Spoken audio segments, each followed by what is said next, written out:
Welcome, class, to another unit. This one deals with Texas and, more specifically, how Mexico lost Texas. In a blaze of glory and self sacrifice, nearly 200 Texans gave their lives in a legendary showdown with Mexican forces at the Alamo. A group of patriotic Texans refused to surrender or retreat in a story wrapped in conquest and expansion, as much as it is in freedom and liberty. But what exactly happened at the Alamo that we must remember? To understand its role, we need to go back to 1821, when Mexico gained independence from Spain and established a democratic government similar to that of the United States. The federal system divided power between the states and the central government. At the time, Texas was a sparsely populated Mexican territory. To encourage settlement and provide a buffer against attacks from native tribes like the Apaches and Comanches, the Mexican government passed the Colonization Act of 1824, when inviting American immigrants to the region. Stephen Austin was the first to lead 300 American families to Texas, but there were conditions. Immigrants were expected to become Catholic, speak Spanish, and prohibit slavery in accordance with Mexican law. However, many settlers ignored these requirements. They remained Protestant, spoke English, and continued to keep enslaved people. As more Americans arrived, Mexican nationals grew increasingly concerned about the settlers' unwillingness to assimilate. In 1833, Antonio Lopez de Santa Anna was elected president of Mexico and soon began centralizing power. This sparked civil unrest across the country, including in Texas, where settlers and Tejanos saw their autonomy threatened. Laws restricting immigration and tightening control over the region fueled tensions, ultimately leading to open rebellion. In 1835, the Texas Revolution erupted as settlers fought against what they viewed as a crackdown on their rights, including the right to own slaves. The Texans successfully drove out most Mexican forces from the region, but from Santa Anna's perspective, this was not a rebellion for freedom.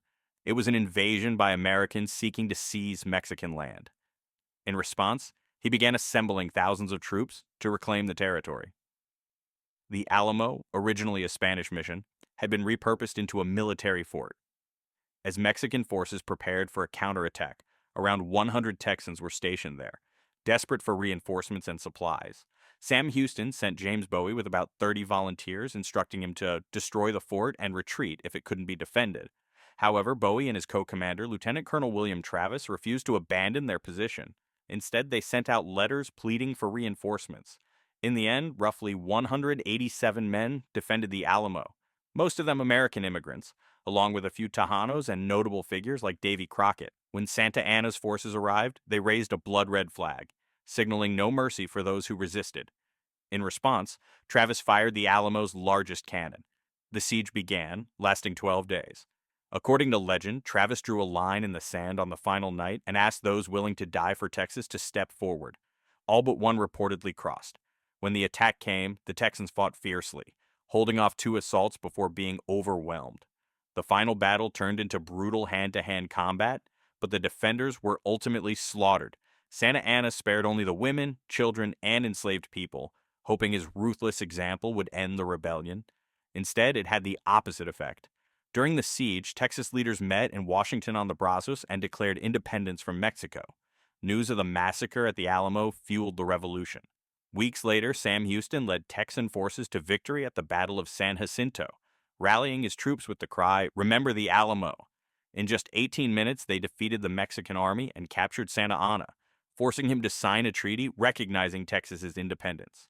Santa Anna was forced to sign a document that goes by the Treaty of Velasco, in which, in exchange of his life, he gives away Texas. However, the Mexican government never recognized the document's validity because it needed approval from the Mexican Congress.